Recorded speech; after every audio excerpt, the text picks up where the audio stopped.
आज के मेहमान। अथ स्वागतम् शुभ स्वागतम् अथ स्वागतम् शुभ स्वागतम् आनन्दमङ्गलमङ्गलम् आनन्दमङ्गलमङ्गलम् हितप्रियं भारत भारतम् हितप्रियं भारत भारतम् स्वागतम् शुभ स्वागतम् अथ स्वागतम् शुभ स्वागतम्। विविध भारती के दोस्तों, आप सभी को अमरकांत का नमस्कार। और एक खास बात आज कहने के लिए हम यहाँ आए हैं। खास बात यह है कि फिल्म इंडस्ट्री में इस बात पर नजर डाली जाए अगर कि माँ के किरदार निभाने वाली अभिनेत्रियां, जिनमें सबसे पहले नाम इस समय जो याद आता है वो तुरंत याद आता है निरूपा रॉय या सुलोचना जी का। और जब से इनकी जगह खाली हुई तो एक शून्य सा महसूस किया जाने लगा, और उस शून्य को भरने के लिए शायद फिल्मकारों की बड़ी शिद्दत से कोशिश जारी थी कि वैसी ही कोई सशक्त अभिनेत्री हो और वैसा ही कोई किरदार निभाने वाला कोई कलाकार हो। तो ये खोज पूरी की आमिर खान साहब ने, और लगान में वो एक बहुत ही सशक्त अभिनेत्री को लेकर आए। अब मुझे लगता है कि ज्यादा तारुफ की जरूरत नहीं है, क्योंकि लगान सभी ने देखी होगी और आमिर खान की मां से सब मिल चुके हैं। लेकिन इस वक्त वो हमारे सामने हैं, सुहासिनी मूले जी। आपका बहुत बहुत स्वागत है विविध भारती के स्टूडियोज में। मैं अपने सभी दोस्तों, अपने विविध भारती परिवार की ओर से आपका स्वागत करता हूँ। धन्यवाद।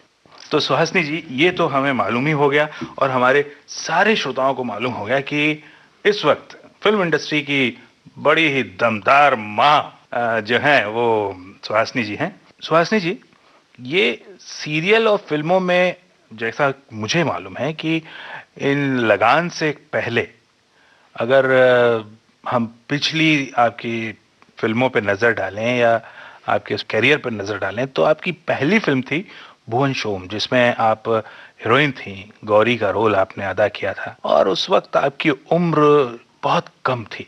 जी, मैं स्कूल में थी, स्कूल के 11वीं में थे। और उस समय तो एक्टिंग दूर दूर से कहीं नजर नहीं आ रही थी। मैं स्कूल के नाटक जो थे उसमें एक्टिंग जरूर करती थी, लेकिन मैं कभी फिल्म में काम करूंगी ये तो मैंने सोचा भी नहीं था। और 11वीं में जब मैं थी तो वो हाई सेकेंडरी के उस जमाने में 11वीं होती थी, 10+2 नहीं था। जी हाँ, जी हाँ। उस जमाने में 11वीं होती, तो 11वीं के जो हाई सेकेंडरी की जो तैयारी करने के लिए 2 महीने की छुट्टी मिलती थी, तो उस प्रेपरेटरी लीव में मैंने भुवन शोम में एक्टिंग की। वो फिल्म आपको कैसे मिली? वो ये था कि उसके कुछ साल पहले मैं अपनी माँ के साथ बम्बई में थी। मेरी माँ एक सरकारी मुलाजिम थी, तो सेंसर बोर्ड में थी बम्बई में, इसलिए उनका कुछ फिल्म वालों के साथ ताल्लुकात थे। और एक यहाँ पे एड एजेंसी है, वो कुछ लड़की को ढूंढ रहे थे उनके एक साबुन के कैंपेन के लिए। तो किसी ने मेरा नाम सजेस्ट किया और उसके लिए मैं गई, और उन्होंने फिर स्टिल फोटोग्राफ्स वगैरह लिए और एक फिल्म भी बनाई। अच्छा, वो बना बनू के मैं भूल गई। और उसके बाद जब मृणाल सेन किसी लड़की को ढूंढ रहे थे, कोई नई लड़की को ढूंढ रहे थे, तो वो दिल्ली भी गए थे और मैंने सुना है कि वो पूना इंस्टीट्यूट भी गए थे, लेकिन उनको कोई मिली नहीं जो उनके नजर में रोल जैसा उन्होंने सोचा था। जी। तो वो जब बंबई आए तो किसी ने कहा कि भाई ये एक लड़की है, आप देख लीजिए, इसने एक एड फिल्म छोटी सी बनाई है। तो उन्होंने शायद फिल्म देख ली होगी, क्योंकि तब तक मेरे माँ का तबादला जो था बंबई से दिल्ली हो चुका था। सरकारी नौकरी में थी और मैं हाई सेकेंडरी में थी। और एक दिन मृणाल सेन हमारे घर आए और मुझे कहने लगे कि तुम फिल्म में एक्टिंग करोगी। तो पहले तो मैंने सोचा कि ये ऐसी सुना रहे हैं, तो मैंने तो उनकी बात मानी ही नहीं। तो मैंने कहा जाइए ना, किसी और को बुद्धू बनाइए, मुझे पढ़ाई कर लेने दीजिए, मेरे हाई सेकेंडरी के एग्जाम आ रहे हैं। फिर उन्होंने कहा नहीं नहीं, मैं सच्ची फिल्म बनाने आया हूँ। जब उन्होंने अपना नाम बताया मुझे, तो उनका नाम तो मैं जानती थी, सत्यजीत रे के बाद मृणाल सेन का नाम आता था उस समय हिंदुस्तानी फिल्मों में। तो उन्होंने कहानी बताई और मैंने कहा कि लेकिन मेरे तो एग्जाम्स होने वाले हैं अभी, मेरे तो मार्च में हाई सेकेंडरी के परीक्षा आने वाली है, तो मैं कैसे आऊँ। तो कहने लगे कि उसके बीच में कोई टाइम नहीं है। तो मैंने कहा हाँ, 2 महीने का टाइम है। उसमें कहा बस तुम 45 दिन के लिए आ जाओ। तो बिना कुछ जाने कहानी उन्होंने थोड़ी सी बताई, लेकिन एक्टिंग क्या होती है, फिल्म क्या होती है, कैसे बनती है, मुझे कुछ पता नहीं था। तो मैंने उनसे कहा कि आप यूँ करिएगा कि आप मेरा काम देख लीजिए 1-2 दिन, अगर आपको अच्छा नहीं लगा तो आप मुझे कह दीजिएगा, मैं फिल्म छोड़ के चली जाऊंगी। मुझे नहीं पता था कि फिल्म बनाने के लिए क्या क्या लॉजिस्टिक्स लगते हैं, कि कैमरा भी लगता है और लोग भी आते हैं वगैरह। तो उन्होंने तब तो हाँ कर दी। और फिर जब मैं शूटिंग पे गई तो मेरे सामने उत्पल दत्त खड़े थे और शेखर चैटर्जी, और ये दोनों बंगाली स्टेज के बहुत जाने माने कलाकार हैं, और उनको देख के तो मेरे हाथ पैर ठंडे पड़ गए। तब मुझे पहली बार डर लगना लग गया। मतलब उसके पहले मैंने कभी डर देखा ही नहीं था जिंदगी में, लेकिन जब मैंने उत्पल दत्त और शेखर चैटर्जी को सामने देखा तो मुझे बहुत डर लगने लग गया। फिर भी साहस वास करके पहले दिन की तो शूटिंग कर ली मैंने, और किसी हालत में कुछ समझ में आया, और फिर जो जितना थोड़ा एक्टिंग सिखाई वो उत्पल दत्त ने मुझे सिखाई कि ऐसा नहीं ऐसा करो, ऐसा नहीं ऐसा करो। तो इस तरह से भुवन शोम की आप हीरोइन बन गई जी। सुहासिनी जी, आगे के सफर को हम तय करेंगे, लेकिन एक सुरीले पड़ाव के बाद। जी। तो उस पड़ाव पे बताइए, आप हमें क्या सुनवाना चाहती हैं? कौन सा गीत सुनवाना चाहती हैं आप? गाना है एक फिल्म का जिसका नाम है मिशन कश्मीर।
बाकी सारे झूठे, हाथों से हम मेहंदी का ये रंग कभी ना छूटे। बुम्बरो बुम्बरो शाम रंग बुम्बरो बुम्बरो बुम्बरो शाम रंग बुम्बरो आए हो किस बगिया से ओ तुम बुम्बरो बुम्बरो शाम रंग बुम्बरो बुम्बरो बुम्बरो शाम रंग बुम्बरो आए हो किस बगिया से ओ तुम।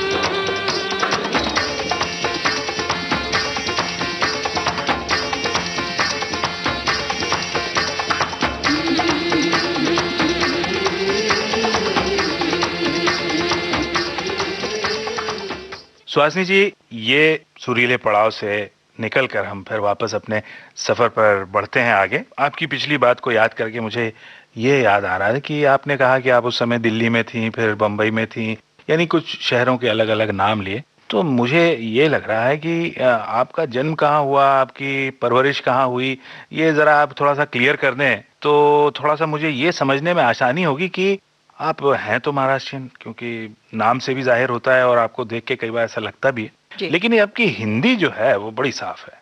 जी। तो इस पे जरा, इस राज पे से पर्दा आप ही उठाएं तो अच्छा है। मैं अपने आप को सही माने में हिंदुस्तानी कहती हूँ, और वो इसलिए क्योंकि मेरा जन्म हुआ पटना में, और पटना में मैं थी 3 साल तक।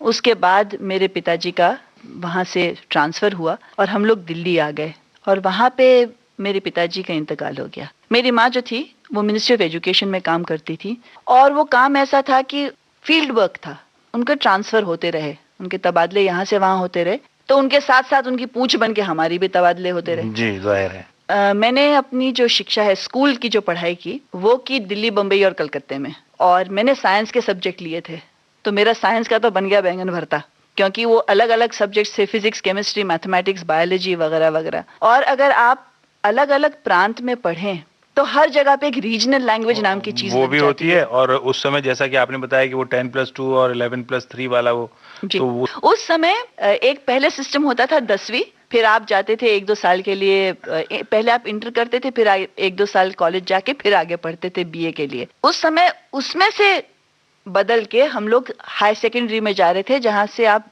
पहली से 11वीं में पढ़ते थे, और फिर मैट्रिक 3 साल का कहलाता मैट्रिक जो कहलाता था, मैट्रिक के सिस्टम से हम लोग हाई सेकेंडरी के सिस्टम में जा रहे थे। जी। तो चूंकि मेरी माँ सेंट्रल गवर्नमेंट सर्विस में थी, तो हमको हरदम उन्होंने हाई सेकेंडरी में ही डाला, क्योंकि वो हर जगह हिंदुस्तान में जी। अवेलेबल थी। मैंने पहली से 7वीं जो थी की दिल्ली में, और 8वीं 9वीं मैंने की बम्बई में, 10वीं मैंने की कलकत्ता में, और 11वीं में मैं थी दिल्ली में। वाह। और साइंस के सब्जेक्ट लिए थे, तो एक दिन आधी मराठी सीखी, कहीं मैंने आधी बंगाली सीखी, और कहीं मैंने हिंदी सीखी। लेकिन चूंकि दिल्ली में मैं ज़्यादा रही हूँ, दूसरा था कि मेरे माँ ने ये निश्चय किया था कि हम लोग सब हिंदी मीडियम में पढ़े हैं। पहली से 7वीं हम लोगों को उन्होंने हिंदी मीडियम में ही डाला, क्योंकि उन्होंने कहा कि जिस तरह का आपका परिवेश है या जो भी है, आप अंग्रेजी तो सीख लेंगे, लेकिन हिंदी जो है वो आपको फिर बाद में उपेक्षित हो जाती है। हाँ, ये बात जरूर है कि उसके बाद की जो पढ़ाई थी, चूंकि मैंने बाहर कनाडा में की, मेरा कॉलेज सारा कनाडा में हुआ है, तो अब जो है मैं अंग्रेजी ज्यादा बोलती हूँ, क्योंकि जो पढ़ाई जो थी सच्ची, जो पढ़ना था, किताबें विताबें साहित्य जो सारा पढ़ा, वो ज्यादातर अंग्रेजी में पढ़ा। लेकिन चूंकि दिल्ली में हम ज्यादा रहे हैं, और अभी भी सारे मेरे जो परिवार है दिल्ली में है, तो जबान साफ हो गई। चलिए, जबान साफ हो गई, ये भी बहुत अच्छी बात है। लेकिन एक बात मैं जरूर जानना चाहूंगा कि भुवन शोम के बाद जी, काफी अरसे तक आप भी साफ रही, फिल्मी पर्दे पर, दूरदर्शन पर, टीवी पे, कहीं भी आप नजर नहीं आई, क्यों? मैंने भुवन शोम जब की तो ये साल था 1968 का। तो एक बड़ा लंबा अरसा आप एक ऐसे मीडिया से दूर रही जिसने की मतलब शुरुआत में ही आपको प्रसिद्धि दिलाई थी। क्या हुआ था कि फिल्म की शूटिंग खत्म हुई थी 67 में, उसके बाद मैंने 11वीं की, और मुझको स्कॉलरशिप मिल गई कनाडा जाने के लिए, पढ़ाई के लिए। दूसरा था कि भुवन शोम जब मैंने पहली बार देखी, और लोग तो कह रहे थे कि मैंने बहुत बढ़िया काम किया, लेकिन मुझे नहीं लगा कि मैंने कुछ बहुत बढ़िया काम किया। एक तो अकल थी नहीं, दूसरा था कि उस जमाने में जैसे ऑफर्स आए थे, राज कपूर जी का ऑफर आया था, रामानंद सागर का ऑफर आया था, लेकिन उसमें यह था कि मैं जब हिंदी फिल्में देखती थी, और मैंने बहुत हिंदी फिल्में देखी, मेरे बहुत हार्ट थ्रॉब रहे हैं शम्मी कपूर, तो शम्मी कपूर की फिल्म या हेलन की फिल्म मैंने देखी तो मैं पिक्चर देखने तो चली जाती थी। एक मिनट सुहासिनी जी, आगे बढ़े इससे पहले शम्मी कपूर जी का कोई गाना सुनाइए। मेरा हॉट फेवरेट सुनाऊं? सुनवाइए। जी बिल्कुल, वो है तीसरे मंजिल का गाना।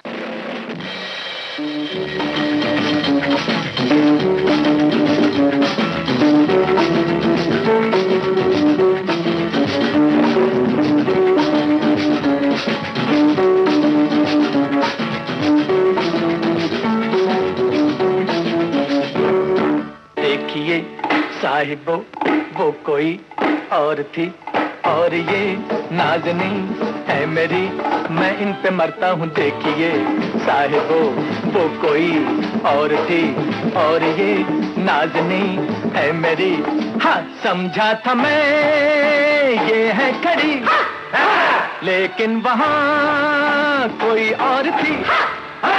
इनके लिए है मोहतरम, छेड़ा किसी और को था खुदा की कसम। हाँ देखिए साहिबो वो कोई और थी और ये नाज़नी है मेरी, मैं इन पे मरता हूँ।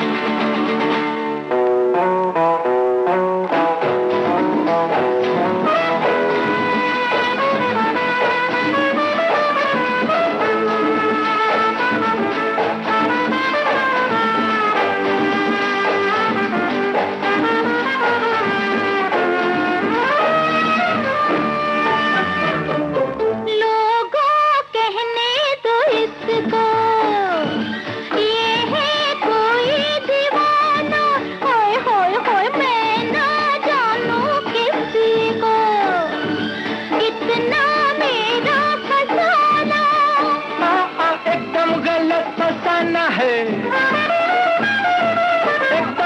फसाना है, इनसे तो पुराना है अपना सिलसिला। देखो तो प्यार इनको भी है, मेरा खुमार इनको भी है। इनके लिए है मोहतरम, छेड़ा किसी और को था खुदा की कसम। हाँ देखिए साहिबो वो कोई और थी और ये नाज़नी है मेरी, मैं इन पे मरता हूँ।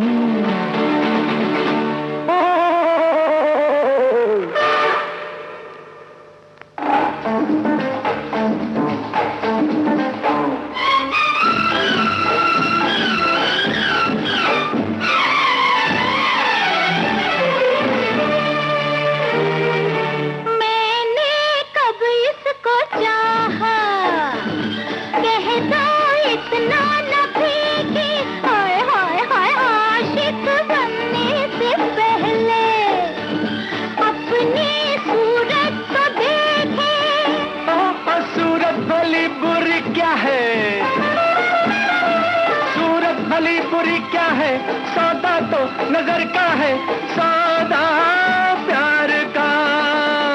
इनको कहा गम दोस्तों, रुसवा हुए हम दोस्तों। इनके लिए है मोहतरम, छेड़ा किसी और को था खुदा की कसम। हाँ देखिए साहिबो वो कोई और थी और ये नाज़नी है मेरी, मैं इन पे मरता हूँ।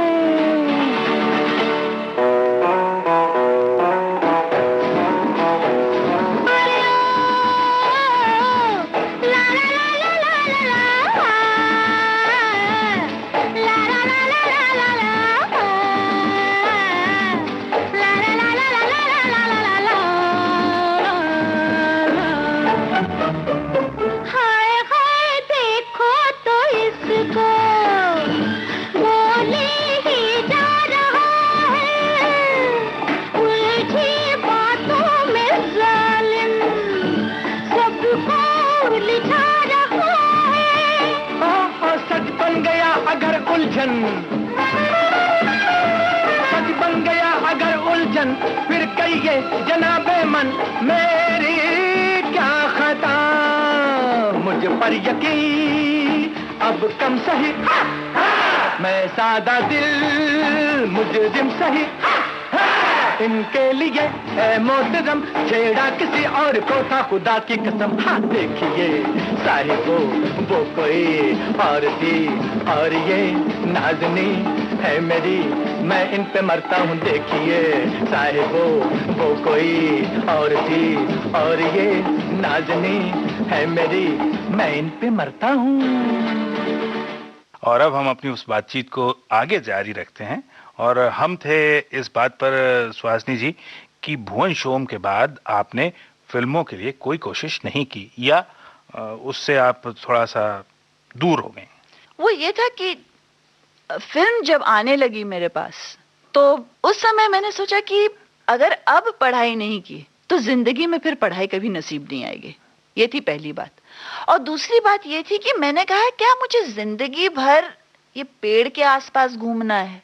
क्या मैं जिंदगी भर अपने दिमाग को गिरवी रख के नाचने गाने का काम करूंगी? अब मुझे ये नहीं कहना है कि ये काम आसान है, ये काम आसान बिल्कुल नहीं है। एक्टिंग करना आसान काम नहीं है, लेकिन जब आप एक कैरियर चॉइस करते हो तो पिक्चर देख के वापस आना, अरे अच्छी पिक्चर है, बकवास पिक्चर है, बंडल है, देखो मत देखो, ये कहना बहुत आसान होता है। लेकिन अगर पिक्चर खराब भी बनी हो तो उसके पीछे जो मेहनत होती है वो कम नहीं होती। जी हाँ। तो मैंने ये तय किया कि ये पूरी जिंदगी क्या ऐसे गुजारनी है।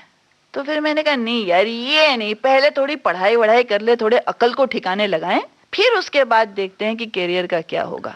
लेकिन सुहासिनी जी, एक बात है, जी उस जमाने में आपको जो ऑफर मिले जी वो हीरोइन के ऑफर मिले, और वो भी ऑफर देने वाले राज कपूर साहब, रामानंद सागर साहब। तो ये मतलब एक बहुत बड़ा सेक्रीफाइस कहना चाहिए। उस चीज से अपने आप को दूर करना बड़ा मुश्किल काम था किसी भी एक जवान लड़की के लिए, कि सामने से राज कपूर ऑफर करे मेरी फिल्म में हीरोइन के रूप में काम कीजिए, और आप कहें नहीं साहब मेरे को तो पढ़ना है, मैं जा रही हूँ कनाडा। ये कैसे कर पाई आप? नहीं, देखिए एक चीज तो और भी थी कि आई थिंक हमारे घर में जिस तरह का वातावरण है, शायद अगर मैं आपको बताऊं तो थोड़ी समझ में आए आपको। क्या हुआ था, मेरे पिताजी जब गुजर गए तो मेरी माँ थी और हम 3 बहनें थी, तो घर में कोई आदमी नहीं था। तो और हमको कभी ये महसूस नहीं हुआ कि कोई भाई नहीं है। मुझे लोग कहते हाय हाय बेचारी तुम्हारी सिर्फ 3 बहनें हैं, लेकिन हमको कभी घर में ये नहीं लगा कि आदमी की कभी महसूस ही नहीं हुई, क्योंकि जिस तरह का परिवेश था, कभी ये नहीं कहा गया कि लड़कियों को गुड़ियों के साथ खेलना पड़ता है और लड़कों को जो है वो स्क्रू ड्राइवर के साथ काम करना पड़ता है। हमारे लिए सब एक था। तो जब बात आई कैरियर चॉइस करने की, तो उस जमाने में कुछ ये भी चीजें थी, कुछ वैल्यूज, कुछ मूल्य ऐसे दिए थे कि ये लग रहा था कि क्या हम इस देश से सब लेंगे, कुछ देंगे नहीं क्या। तो उस जमाने में मैंने ये सोचा था कि करना ये चाहिए कि कुछ ऐसा करें कि अगर कभी नौबत आई कुछ करने के लिए तो इतनी तो इक्विपमेंट होनी चाहिए हाथ में, अकल में इतना तो होना चाहिए कि मैं कुछ कर पाऊं। ये थी पहली बात। दूसरी बात ये थी कि हिंदी पिक्चरें देखने में ठीक थी, लेकिन उससे ज्यादा अच्छा, आप मानिए जिसको आर्ट फिल्म कहते हैं, मेरा ज्यादा उस तरफ झुकाव था। और उस जमाने में चूंकि ये 1968 था, ना ऋषिकेश मुखर्जी थे, ना श्याम बेनेगल थे, ना बासु चैटर्जी थे, ये लोग कोई भी नहीं थे पर्दे पे। सिर्फ सत्यजीत रे एक अलग किस्म की फिल्में बनाते थे और मृणाल सेन थे जिनके साथ मैंने काम किया था। तो मैंने कहा पूरी जिंदगी भर मैं कमर्शियल हिंदी फिल्मों में एक्टिंग करूंगी और वो टाइट टाइट कपड़े पहन के नाचना गाना करूंगी, उससे अच्छा पहले पढ़ाई निपट लो मियाँ। 3-4 साल बाद अभी भी देख लेंगे, अगर लगा कि पढ़ाई में होपलेस है, क्योंकि मेरे बहुत ब्राइट चांसेस थे पढ़ाई में बहुत होपलेस होने के, मैंने कहा फिर ये काम कर लेंगे जी। तो इसलिए मैं पहले पढ़ाई शुरू की और बाद में सोचा कि एक्टिंग वैक्टिंग करते रहेंगे। लेकिन आपने उसके बावजूद एक्टिंग की तरफ तो आप आई नहीं। वो क्या हुआ कि कनाडा में मेरा हो गया लव अफेयर। वाह, ये बड़ी डिग्री हासिल की आपने। तो इस डिग्री के बारे में कुछ और खोजबीन हम करेंगे, लेकिन उससे पहले कुछ फड़कता सा लव अफेयर से जुड़ा कोई गाना वाना हो जाए। ज्वेल थीफ का वाह। रात अकेली है। रात अकेली है, बुझ गए दिए, आके मेरे पास, कोनों में मेरे, जो भी चाहे कहिए, जो भी चाहे कहिए, रात अकेली है।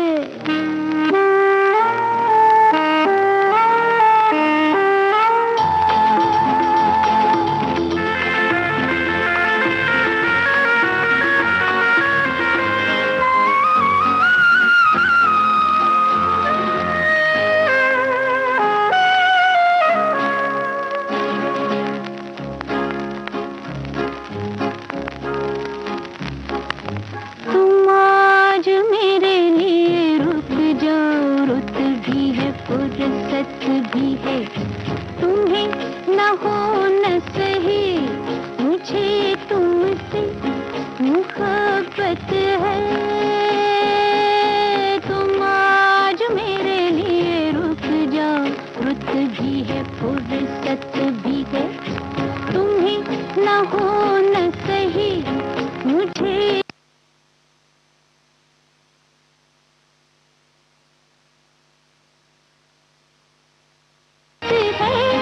तो चुप क्यों रही है, जब चाहे कहिए, रात अकेली है, बुझ गए दिए, आके मेरे पास कानों में मेरे जो भी चाहे कहिए जो भी चाहे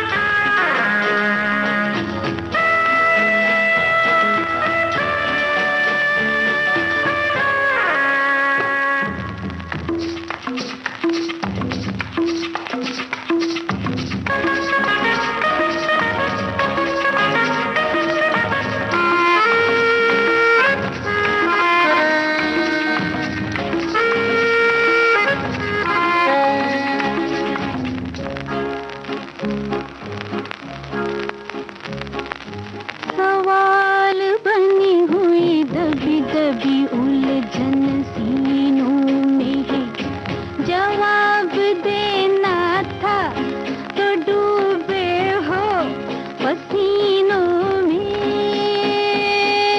सवाल बनी हुई दबी दबी उलझन सीनों में है जवाब देना था तो डूबे हो पसीनों में ठनी है दो हसीनों में तो चुप क्यों रही है जो भी चाहे कहिए रात अकेली है बुझ गए दिए आके मेरे पास कानों में मेरे जो भी चाहे कहिए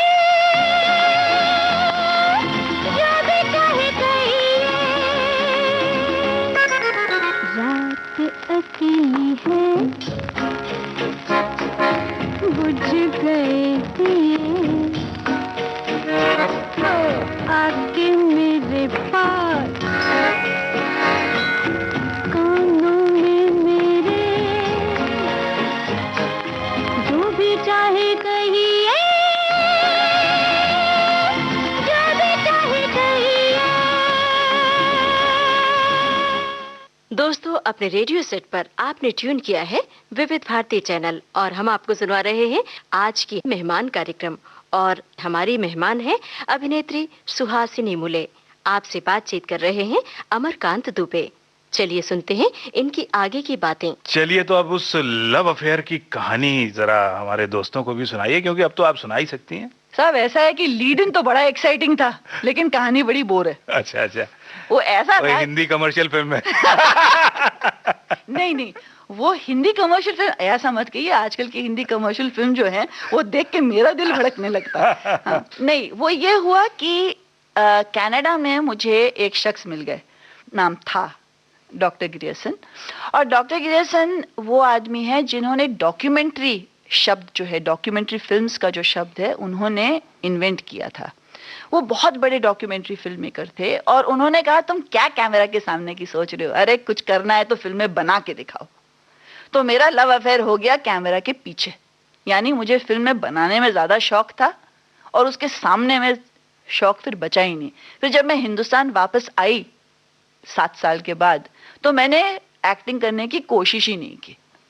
तो ये लव अफेयर हुआ आपका? जी सर, क्या तो करें, तो और कुछ हुआ ही सस्पेंस नहीं। क्रिएट कर दिया आपने। मैंने आपको पहले ही कहा था मैंने आपको पहले ही कहा था कि सस्पेंस ज्यादा, लीड इन ज्यादा एक्साइटिंग है, लेकिन था बड़ा बोरिंग। नहीं, लेकिन कहीं ना कहीं फिर वो जीवन साथी की तलाश और वो फिर वो भी मामला तो हुआ होगा ना। बहुत तलाशी, एक काम का नहीं मिला, सारे बंडल मिले बंदे। तो मैंने कहा ये अपने कट करके एडिट करके साइड में कर दिया। तो चलिए फिर वो डॉक्यूमेंट्री वाले लव अफेयर की बात ही करते हैं, उसी को आगे बढ़ाते हैं।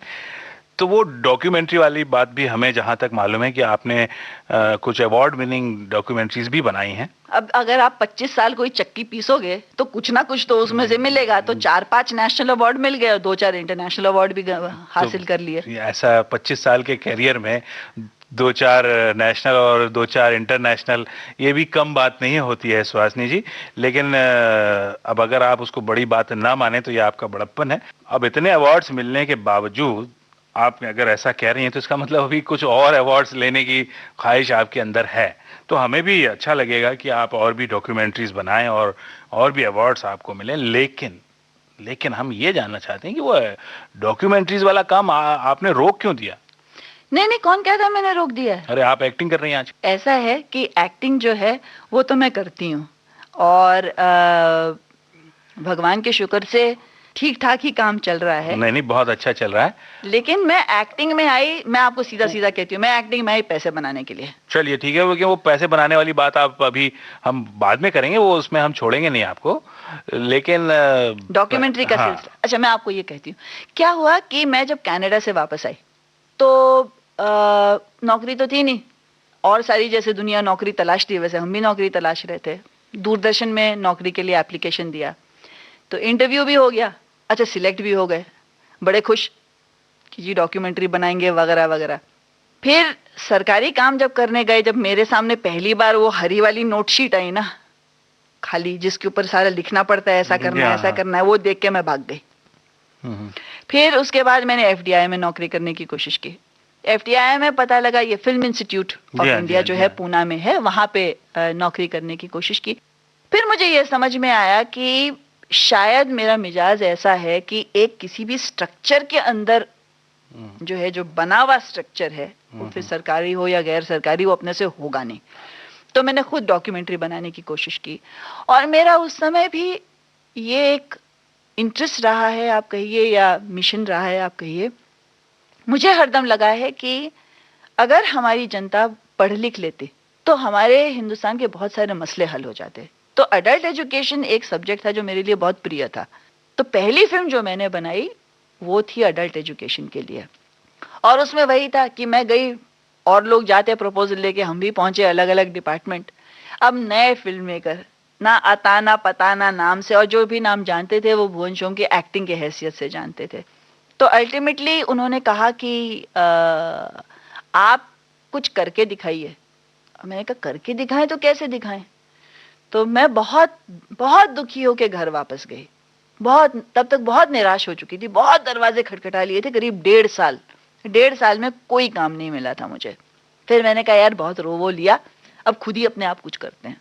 तो मैंने 2-4 दोस्तों को पकड़ा जो पहचान के थे। मैंने कहा सब आ जाओ एक्टिंग वैक्टिंग करने के लिए। एक गांव था, घर के पास ही था, हरियाणा में, गुड़गांव में था। मैं दिल्ली में रहती थी, गुड़गांव में एक गांव है नखरौला करके, अब तो खैर शहर बन गया है। तो नखरौला में हम लोग गए और एक घर वर सिलेक्ट किया, बात कर ली, और एक अडल्ट एजुकेशन के ऊपर फिल्म लिख डाली, छोटी सी 20-22 मिनट के लिख डाली। और कहीं से जाके, मतलब 1-2-4 मेरे दोस्त थे फिल्म मेकर उस टाइम में, बहुत बड़े बड़े लोग थे। मैंने किसी से कहा यार स्टॉक दे दो, तो किसी ने 2-4 डब्बे दे दिए, किसी ने अपने जो कॉस्ट्यूम्स थे वो दे दिए, कुछ घर से बांध लिए।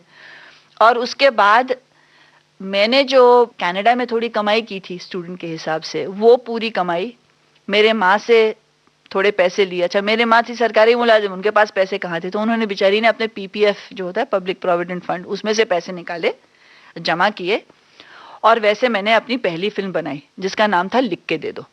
और वो बहुत छोटी मोटी सी एक कहानी थी। मुझे फिल्म बहुत अच्छी लगती है क्योंकि मैंने बनाई थी, लेकिन मेरे लिए मुझे ये लगा कि नहीं मैं फिल्में बना सकती हूँ। मेरे लिए वो एक बहुत बड़ी चीज़ थी, क्योंकि तब तक थियोरी झाड़ते रहते थे कि फिल्में ऐसी होनी चाहिए, या हमने यूनिवर्सिटी में 2-4 फिल्में बनाई होंगी छोटी मोटी। लेकिन ये 20-25 मिनट की फिल्म से ये मुझे समझ में आया कि मुझे फिल्म एक कैरियर के हिसाब से नहीं चाहिए थी, मुझे फिल्म का नशा हो गया था जी। तो इसलिए वहां से पूरा डॉक्यूमेंट्री का सिलसिला चालू हो गया। चलिए, तो उस सिलसिले के बारे में कुछ और बातें हम करेंगे, लेकिन बीच में एक दूसरे नशे की बात भी कर लें जिसका नशा आपको बेहद है। जी। गानों का। जी। सुनने का। जी। सुनाने का नहीं। तो अब आप बताएं कोई कौन सा गीत सुनवा रही हैं आप? जादू है नशा है, मदहोशियां। जादू है नशा है। चलिए, ये श्रेया घोषाल का गाया गाना है।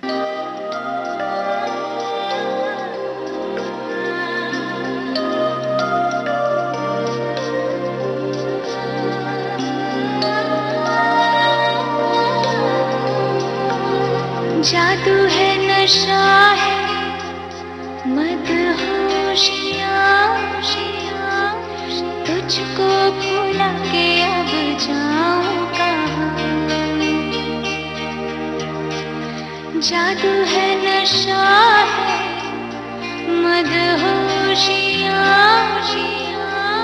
तुझको भुला के अब जाऊं कहाँ। देखती है जिस तरह से तेरी नजरें मुझे, मैं खुद को छुपाऊंगा। जादू है नशा है मदहोशिया, तुझको भुला के अब जाऊं कहाँ। देखती है जिस तरह से तेरी नजरें मुझे, मैं खुद को छुपाऊंगा। जादू है नशा है मदहोशिया, तुझको भुला के अब जाऊं कहाँ।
सुहासिनी जी, ये जादू है नशा है, वाकई आपके जो नशे की जो बात थी आपने साबित कर दी कि आपको फिल्मों का बराबर नशा है, अच्छा बनाने का भी और गाने सुनने का भी। लेकिन अब आप मुझे ये बताइए कि ये जो डॉक्यूमेंट्रीज का आपका सिलसिला शुरू हुआ, तो इस सिलसिले ने आपको अवार्ड कब दिलाया? पहला अवार्ड मुझे मिला है, एक फिल्म थी जिसका नाम है एन इंडियन स्टोरी। जी। ये फिल्म बनी थी 1978 में, और ये थी, आपको मुझे पता नहीं आपको याद है या नहीं, 1977-78 में भागलपुर में एसिड डाल के लोगों की आंखों में लोगों को ब्लाइंड किया गया था, उनको अंधा किया गया था। तो एक दिन ऐसी बातें हो रही थी, पूरा जो देश था वो हिल गया था। इधर एक मिनट आपकी बात को रोकना चाहूंगा। इसी घटना को लेकर अभी रिसेंटली एक फिल्म बनी गंगाजल। देखिए, भागलपुर में 2 दफा ब्लाइंडिंग्स हुई हैं। जी हाँ। एक दफा 1978 में हुई थी और एक बार अभी 87 में हुई है। ये 2 बार घटना घट चुकी है। जी जी।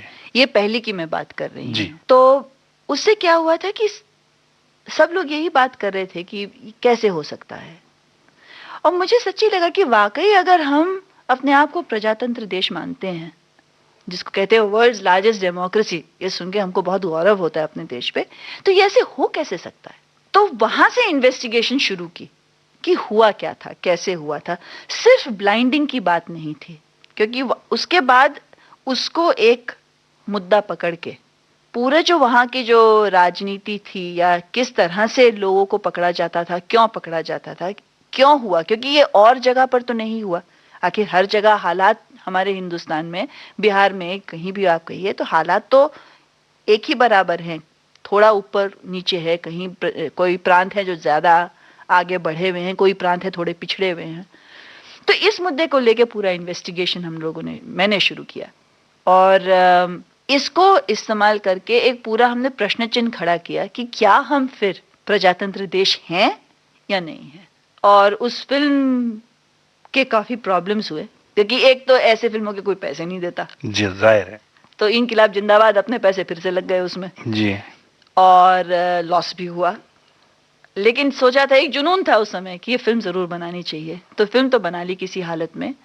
और ये फिल्म फिर सेंसर बोर्ड में जाके अटक गई। फिर हमने सेंसर बोर्ड के खिलाफ केस किया। उन्होंने, जज ने कट्स मांगे, कुछ कट्स मांग के, और वो फिल्म पास हो गई। अच्छा, और इत्तेफाकन ऐसा हुआ कि नेशनल अवार्ड्स का टाइम था, तो नेशनल अवार्ड्स के लिए जब हमने अप्लाई किया तो जूरी ने अवार्ड दे दिया। मुझे तो कभी नहीं लगा था। और फिर ये फिल्म बाहर भी दिखाई गई, हिंदुस्तान में भी हमने बहुत दिखाई, यहाँ वहाँ। तो वहां से ये सिलसिला आपका अवार्ड्स का शुरू हुआ? अवार्ड्स का वहाँ, वो मेरा पहला तो ये नेशनल अवार्ड था जी। और इंटरनेशनल अवार्ड? इसके बाद चूंकि इस फिल्म को नेशनल अवार्ड मिल गया था, तो ये हम बाहर फेस्टिवल में गई, वो फिल्म फेस्टिवल्स में दिखाई गई। लंदन में गई, लंदन फिल्म फेस्टिवल में गई, एडिनबरा में गई, सिडनी में भी गई, सिडनी में भी दिखाई गई। लेकिन अवार्ड्स के लिए हम लोग एंटर नहीं कर पाए उसके बाद। ये फिल्म बाहर के दर्शकों के लिए बनाई नहीं थी, हमने बनाई थी हिंदुस्तान के दर्शकों के लिए। तो हिंदुस्तान में जगह जगह पे जाके कुछ हम लोगों ने, मैंने कुछ 2000 स्क्रीनिंग्स की होंगी अलग अलग जगह पे जाके, universities, campuses, students, trade unions, गांव में जहां पे हमने शूटिंग की थी, उन गांवों में जाके तो जरूर दिखाई इस फिल्म को। ये आपकी डॉक्यूमेंट्रीज की बात को हम फिलहाल यहीं रोकते हैं सुहासिनी जी, और गाने वाने फिर से कुछ उस बारे में कुछ बात कर लें। नहीं, गाने का तो मैं इसके साथ मुझे जो लगता है जुड़ा हुआ गाना, वो मैं जरूर सुनाना चाहूंगी। जरूर सुनाइए। वो फिल्म है दिल से, और गाना है ए अजनबी।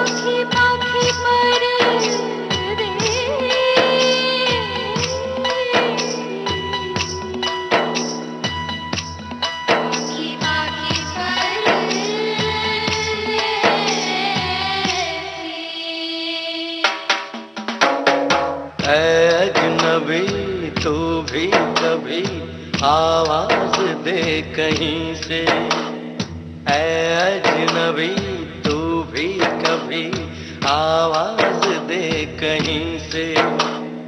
मैं यहाँ टुकड़ों में जी रहा हूँ, मैं यहाँ टुकड़ों में जी रहा हूँ, तू कहीं टुकड़ों में जी रही है। अजनबी तू भी कभी आवाज दे कहीं से, अजनबी तू भी कभी आवाज दे कहीं से।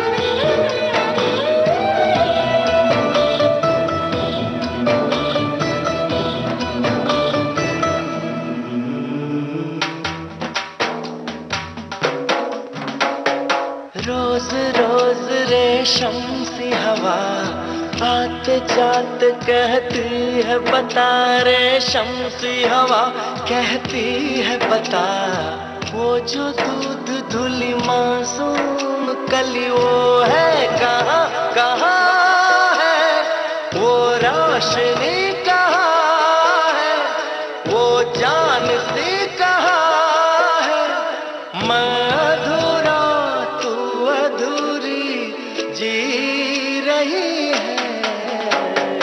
अजनबी तू भी कभी आवाज दे कहीं से, अजनबी तू भी कभी आवाज दे कहीं से।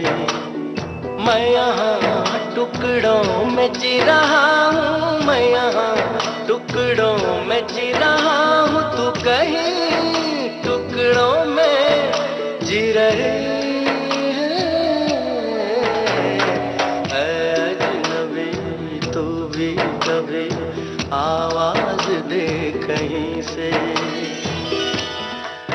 सुहासिनी जी, ये डॉक्यूमेंट्रीज की फील्ड से जरा मैं थोड़ा सा बाहर निकलने की कोशिश करता हूं और मैं अपने श्रोताओं को ये बताना चाहूंगा कि सुहासिनी मुले जो आज हमारे साथ यहाँ बैठी हुई हैं, जो एक बतौर एक्ट्रेस जानी जाती हैं, उनका ये पहलू भी लोगों ने जाना कि वो एक बहुत अच्छी डॉक्यूमेंट्री की निर्माता रही हैं और निर्देशक रही हैं और उसके लिए उनको अवार्ड भी मिले हैं।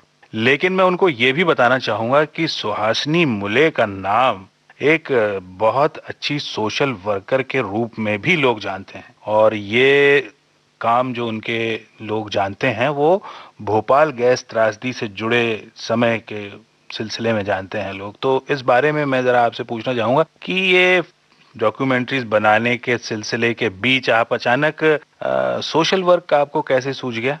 जी, आप तो मुझे बहुत बड़े बड़े जब शब्द मेरे लिए इस्तेमाल करते हैं मुझे डर लगना शुरू हो जाता है। नहीं, वो क्या है, अभी आप जिस फील्ड में हैं वहाँ आगे पीछे बड़े बड़े शब्द ही होते हैं। आप कहते हैं कि मैंने बहुत विख्यात काम किया है, मेरे हिसाब से मैंने बहुत पापड़ बेले। बड़े लोग ऐसे ही बोलते हैं। तो अलग अलग पापड़ बेले, उसमें ये भी हो गया। वो ये था कि मैं भोपाल में थी त्रासदी के कुछ 2 महीने पहले और वहां पे हम लोग मैं एक प्रमोशनल फिल्म बना रही थी मध्य प्रदेश सरकार के लिए। अच्छा। वो थी स्लम डेवलपमेंट के लिए और उन्होंने एक स्कीम शुरू की थी जहाँ पे वो जो झोपड़पट्टी में लोग रहते थे उनको वो पट्टे दे रहे थे जमीन के। यानी इतनी जमीन है और अगर आपको यहाँ से हम हिलाएंगे तो कहीं और आपको रीसेटल कर देंगे, इस तरह का उनका कुछ वादा था। तो हम उनके लिए एक प्रमोशनल फिल्म बना रहे थे और इत्तेफाकन ऐसा हुआ कि वहां पे जो पूरे झुग्गी झोपड़ी का इलाका है वो उस जमाने में यूनियन कार्बाइड की जो फैक्ट्री है उससे लगकर था। तो हम इत्तेफाकन वहीं शूटिंग कर रहे थे। अच्छा, शूटिंग वूटिंग खत्म की और उसके थोड़े दिनों बाद हमने सुना कि भोपाल में गैस का विस्फोट हुआ है, यूनियन कार्बाइड के फैक्ट्री से हुआ है। मैं तो ये सोचने लगी और हमारे यूनिट के लोग यही सोचने लगे कि अरे भाई, वो लियाकत अली वहां पे था, उसका क्या हुआ? जयप्रकाश वहां था, उसका क्या हुआ? तो हमने वहां फोन करने की कोशिश की। जैसे हमें खबर मिली हमने फोन करने की कोशिश की और बहुत मुश्किल से हमें एक आदमी मिला वहां पे और वो कहने लगे यहाँ बहुत बुरे हाल हैं, अगर आप किसी भी तरह की कुछ भी मदद कर सकते हैं तो आप आके मदद करिए। अब क्या करें साहब, पुराना कीड़ा तो लगा ही रहता है पीछे। तो हमने अपना बांधा कैमरा और साथ में डाला स्टॉक और मुझे पैसे मिले थे किसी और काम के लिए, वो सारे पैसे निकाले बैंक में से और ट्रेन में सवार हो गए। अच्छा, उसमें अच्छी बात ये थी कि चूंकि भोपाल में त्रासदी हुई थी तो भोपाल के टिकट कोई खरीद ही नहीं रहा था, जाहिर है ना, तो तुरंत आपको टिकट मिल गया। ऐसी फटाफट टिकट मिली हमको, हम 3rd क्लास में लद लिए 5-7 लोग और भोपाल पहुंच गए। अब भोपाल पहुंच के जो आलम देखा वो हिल गए हम लोग देख के। कुछ तो इरादा था कि फिल्म बनाएंगे, लेकिन वहां जब लोगों के हालत देखे तो ये निश्चय लिया कि ये समय फिल्म बनाने का नहीं है। अगर जरूरत है लोगों को तो इस समय हाथों की जरूरत है जो उनके लिए कुछ कर पाए।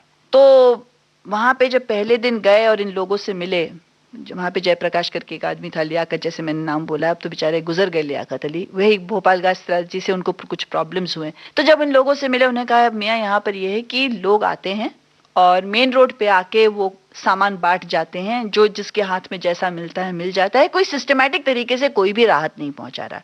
तो हम लोगों ने कहा ठीक है। तो पहले एक ऑटो पकड़ी हम लोगों ने और भोपाल के ही जो बाजार में हम लोग गए और वहां पे चंदा तो पैसे तो इकट्ठे नहीं किए, हम लोगों ने अनाज और आटा और दाल और चावल, चूंकि गैस जब लग गई थी तो कोई भी खाने लायक चीज बची नहीं थी जी। हर चीज पे गैस लग चुकी थी। तो जो उनके घर में जो अनाज था वो लोग खा नहीं पा रहे थे, बिल्कुल खराब हो चुका था, तेल खराब हो चुका था। तो वहीं भोपाल के ही लोगों से हम लोगों ने, जहाँ पे गैस नहीं गई थी, दूसरे इलाके से जाके और हम लोगों ने पहले दिन गेहूं और आटा और केरोसिन, तेल, नमक, मिर्च ये पहुंचाने का काम किया और कुछ ऐसा सिस्टम बनाया कि वहां पे जाके सबको टोकन वोकन देके जितने लोग जैसे थे और लोगों की मदद से ही सामान बांटा। और वो सामान बांटते बांटते बांटते बांटते संस्था ही बन गई। और वहां पे हम लोग गए थे 10 दिन के लिए, 1.5 साल रहकर वापस आए। वाह, साथ में फिल्म भी बना ली। तो और ये भी एक बड़ा काम हो गया। अब पर मेरे ख्याल बड़ा काम ज्यादा शायद राहत पहुंचाने का था। फिल्म तो बन ही गई, अब क्या करे, आदत से मजबूर थे। फिल्म तो बनाने वाले थे ही, बन गई। फिर से वही हुआ, फिर से गई सेंसर बोर्ड, फिर से सेंसर बोर्ड ने मना कर दिया, फिर हमने केस किया। तब तक तो आदत लग चुकी थी सर। और फिर उसके बाद जब पास हुई तो धन्य हो के जूरी ने हम अवार्ड भी दे दिया, तो फिर से नेशनल अवार्ड मिल गया एक। अच्छा, चलिए, ये नेशनल अवार्ड की बात तो दोबारा आपने कर दी। ये नेशनल से इंटरनेशनल लेवल पे आप पहुंच कैसे गई? नेशनल से इंटरनेशनल लेवल पे ऐसे पहुंच गए कि उस समय ये आपको अगर याद है तो पहले जो पूरा भोपाल का जो केस था वो पहले न्यूयॉर्क में ट्राई किया जा रहा था। वहां पे भारत सरकार ने ही कहा था कि हम उनकी वहां पे सुनवाई होनी चाहिए, क्योंकि यूनियन कार्बाइड कंपनी जो थी वो अमेरिकन कंपनी थी। तो मुझको वहां से मेरे एक दोस्त हैं, उनका फोन आया, वो वहां पे वकील हैं। वकीलों ने ग्रुप ऑर्गेनाइज किया था भोपाल के लिए, मतलब विक्टिम्स के लिए, हिंदुस्तानी विक्टिम्स के लिए उन्होंने एक ग्रुप ऑर्गेनाइज किया था। और मुझे फोन कॉल आया कि यार सुहास, कि यहाँ पे आलम ये है कि यूनियन कार्बाइड जो कंपनी है वो पूरा जो हादसा हुआ है उसको बहुत छोटा दिखाने की कोशिश कर रहे हैं, और अखबारों में जरूर आया है, टीवी पर भी आया है, लेकिन अब लोग भूल भाल गए हैं, क्योंकि जब तक वो हियरिंग आई न्यूयॉर्क में तो उसको 8-10 महीने हो चुके थे। तो तुम्हारे पास कुछ है क्या, या तुम कहीं से कुछ एविडेंस जमा कर सकते हो क्या? मैंने कहा बॉस, हमने एक फिल्म बनाई है और अगर आप चाहो तो दिखा दो। तो उन्होंने कहा हाँ। तो हम अपने फिल्म बांधी, बोरिया बिस्तर बांधा और पहुंच गए। और वो फिल्म, वो जो जस्टिस कीनन थे भोपाल के जो केस ट्राई कर रहे थे, वो फिल्म हमने जस्टिस कीनन को दिखाई कि ऐसा ऐसा हाल है भोपाल में, अभी भी ये हाल है। क्योंकि मैं वहां पे 18 महीने से काम कर रही थी, तो हमारी बिल्कुल, हम हर दिन जाके, हर कुछ हादसा होता था तो जाके फुटेज शूट करके कुछ ना कुछ करके आते थे। तो वो सारा जमा करके लेके गए और वो दिखाया, तो उन्होंने वो देख के प्रभावित हुए। और वहां पे जब स्क्रीनिंग हुई तो हमने कहा अब आए हैं तो यूनियन कार्बाइड की एक और फैक्ट्री है अपने अमेरिका में ही, तो वहां पे हम फिल्म लेकर गए वहां के लोगों को दिखाने के लिए कि देखिए आपके फैक्ट्री में ये चीज तैयार होती है जो भोपाल में ये असर करके गई, ऐसा असर करके गई है। तो वहां से किसी ने फिल्म देखी और वो फिल्म फिर वो लेके गए लॉस एंजलिस में फिल्म दिखाई गई, और वहां से फिर वो इंटरनेशनल, फिर किसी टेलीविजन ने खरीद ली, फिर चैनल ने खरीद ली, तो उन्होंने वो भी दिखाया। और करते कराते सर हमको एक अवार्ड भी मिल गया तो एडिनबरा में। और वो भी मतलब ऐसे ही कुछ हो गया, क्योंकि मैंने फिल्म अवार्ड के लिए भेजी नहीं थी, उन्होंने इनवाइट की तो वो फिल्म दिखाई गई और उसको अवार्ड मिल गया। जब कोई अच्छा काम करने आदमी निकलता है तो उसका नतीजा, उसका फल भी अच्छा ही मिलता है। अब हम बात करते हैं आपकी डॉक्यूमेंट्री से निकल कर, क्योंकि अब नेशनल इंटरनेशनल सब कुछ हो गया और अभी आगे मिलते रहेंगे आपको अवार्ड। तो सुहासिनी जी, अब हम बात करते हैं आपके कुछ फिल्मी सफर की, जो कि आपने बीच में रोक के काफी देर बाद फिर से शुरू किया। तो ये जो फिर से शुरू करने वाली बात थी, जो कि हुतुतु से शुरू हुआ, तो गुलजार साहब की नजर में आप अचानक कैसे पड़ गई फिर? अब देखिए, आप कह रहे हैं कि डॉक्यूमेंट्री का सिलसिला छोड़ दीजिए, लेकिन वो उससे जुड़ा है तो मैं क्या करूं? नहीं, छोड़िए नहीं, आप चलिए उस सिलसिले को पकड़ के आगे बढ़ते हैं। तो आपको राम कहानी सुनाती हूँ जी। हुआ ये कि अब आपने जैसे कहा मैंने बहुत पापड़ बेले हैं, तो एक पापड़ ये भी मैं बेलती हूँ। पाकिस्तान में एक हम लोग कॉन्फ्रेंस ऑर्गेनाइज कर रहे थे लाहौर में, और मुझे कल्चरल प्रोग्राम का इंचार्ज बना दिया था। तो उन्होंने कहा अब आप किसी को लाइए जो पाकिस्तान में कुछ पेश कर पाएंगे। तो मुझे गुलजार साहब याद आए, तो मैंने गुलजार साहब को फोन किया और मैंने कहा गुलजार साहब ऐसा है कि हम लोग एक कॉन्फ्रेंस कर रहे हैं लाहौर में, तो आप आके वहाँ कुछ नज़में सुनाइए, क्योंकि आप पीस में आप पीस में मानते हैं वगैरह वगैरह। तो उन्होंने कहा भैया मैं तो नहीं आ सकता क्योंकि मैं एक फिल्म की शूटिंग कर रहा हूँ उस समय। मैंने कहा अच्छा ठीक है। तो कहने लगे कि अच्छा एक काम करो कि तुम अपनी फोटोग्राफ्स भेज दो। तो मैंने कहा सर फोटोग्राफ्स? उन्होंने कहा हाँ, हम लोग कुछ फिल्म की सोच रहे हैं और अगर आप अभी भी कुछ एक्टिंग के बारे में सोचें तो मैंने कहा जी ठीक है बिल्कुल। अच्छा, मैंने फोन रख दिया और ये सोचा कि चलिए कितना तहजीब वाले इंसान है कि मैं एक्ट्रेस थी किसी जमाने में, ये भूले नहीं है। और ये सोच के मैंने एक कान से बात अंदर करके दूसरे कान से बाहर निकाल दी। 2 दिन बाद उनके एसोसिएट डायरेक्टर का फोन आया कि अरे मियाँ तो फोटोग्राफ्स गए कहाँ? तो मैंने कहा सच्ची सच्ची चाहिए? उन्होंने कहा हाँ। मैंने कहा मर गए, क्योंकि मेरे पास फोटोग्राफ्स थे ही नहीं। तो मेरे एक दोस्त हैं जो अहमदाबाद में रहते हैं, मेरे बिजनेस पार्टनर है, मैंने उनको फोन किया और मैंने कहा अरे हृदय कुछ फोटोग्राफ्स चाहिए, तुम्हारे पास हैं कुछ? उन्होंने कहा हाँ। तो मैंने कहा भेज दो मियाँ। तो उन्होंने फोटोग्राफ्स भेज दिए। उसके 2 दिन बाद उनका फोन, अच्छा मैं दिल्ली में आ गया हूँ। फिर मैं भागी भागी गई उनसे मिलने और उन्होंने तब हुतुतु का रोल सुनाया मुझे कि ऐसा ऐसा रोल है तो आप एक्टिंग करोगी। अब गुलजार साहब जैसे आदमी अगर कहे आप एक्टिंग करोगी, तो मैंने कहा साहब आप मुझे एक भाला पकड़ने के लिए भी दे दीजिए आपके फिल्म में, तो मैं भाला पकड़ के खड़ी हो जाऊंगी। मैंने कहा नहीं भाला वाला नहीं पकड़ना है, ऐसा ऐसा काम है आप करिए। तो वहां से 15 साल के बाद मैंने फिर फिल्म में एक्टिंग की। आपको नहीं लगता कि आप एक्टिंग के मामले में बड़ी लकी हैं कि जब भुवन शो में आपको अपने आप मृणाल सेन घर चल के आ गए, फिर दोबारा गुलजार साहब घर चल के आ गए जी, और उसके बाद लगान के लिए भी, वो लगान भी आपको ऐसी फिल्म मिली जो इतिहास रच दिया जिस फिल्म ने जी। तो, और फिर भी आप एक्टिंग को बहुत सीरियसली नहीं लेती। देखिए मैं तो मानती हूँ कि मैं जनरली बहुत लकी हूँ काम के मामले में, तो बिल्कुल, क्योंकि अवार्ड भी कुछ ऐसे मिल गए जो मैंने सोचा भी नहीं था मिलेंगे। फिल्में भी मेहनत की, ऐसा नहीं कि मेहनत नहीं की, लेकिन हाँ एक्टिंग के बारे में आप जरूर कहेंगे कि मतलब घर चल के आने की बात हो गई। ये तो बिल्कुल सही कहा आपने। छै चप छै छपा के छै, पानियों पे छींटे उड़ाती हुई लड़की,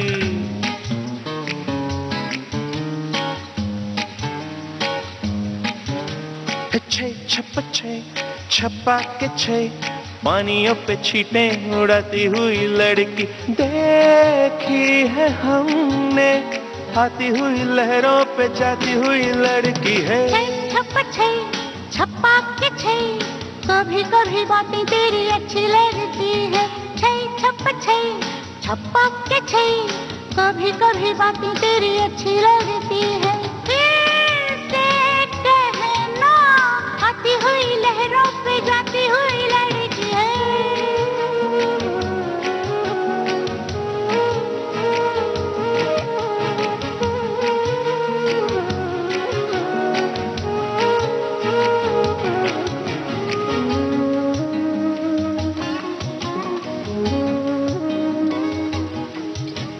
ढूंढ करेंगे तुम्हें साहिलों पे हम, रेत पे ये पैरों की मोहरें न छोड़ना, नहीं ढूंढ करेंगे तुम्हें साहिलों पे हम, रेत पे ये पैरों की मोहरें न छोड़ना। सारा दिन लेटे लेटे सोचेगा समंदर, आते जाते लोगों से पूछेगा समंदर, साहिब रुकिए जरा, और देखी किसी ने आती हुई लहरों पे जाती हुई लड़की है। छप्पा के छै, कभी कभी बातें तेरी अच्छी लगती है। छप्पा के छै, ला ला ला ला ला ला ला ला ला ला ला ला। तो सुहासिनी जी, हम आपके बेहद शुक्रगुजार हैं, विविध भारती के स्टूडियोज में आप आई, इतनी सारी आपने बातें की और इतनी सारी बातें आपने हमें बताई। हम आपके बेहद शुक्रगुजार हैं अपने तमाम श्रोताओं की तरफ से। नमस्कार। नमस्कार आपको भी और सारे श्रोताओं को भी। हमारे मेहमान इस कार्यक्रम में आज की हमारी मेहमान थी अभिनेत्री सुहासिनी मूले। आपसे बातचीत की अमरकांत दुबे ने। चलने से पहले आपको बता दें, इस कार्यक्रम के निर्माण में तकनीकी सहयोग दिया शशांक ने। विविध भारती की ओर से इसे प्रस्तुत किया शकुंतला पंडित ने। आज के मेहमान।